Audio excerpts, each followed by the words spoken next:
In this video, I will show you how to create a repository in GitHub. And if you find this video helpful, please don't forget to like and subscribe. Now, the first thing I want you to do is go onto your dashboard on GitHub. And once you're in your dashboard, this is what it should look like.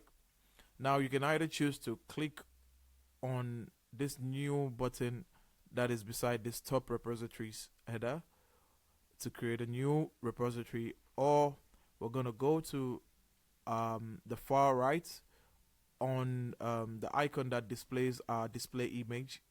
Once we click on it, it's going to open a dialog box, and we're going to see a list of links that we can click, and we're going to click on repositories. Now, once the repositories load, you realize at the top part on the right, you can see the same new button that you saw on the home page.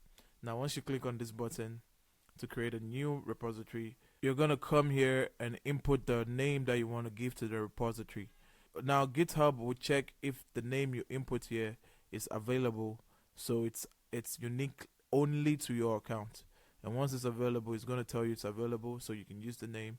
Here you're going to input a brief about the project, and then once you come to the configuration, you're going to choose whether you'd like it to be private or you'd like it to be public. Let's choose private. You're going to toggle this on to either choose to add a readme or not.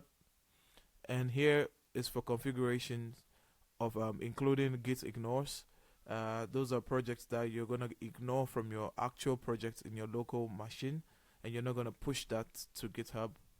And here you can choose to add a license to your project.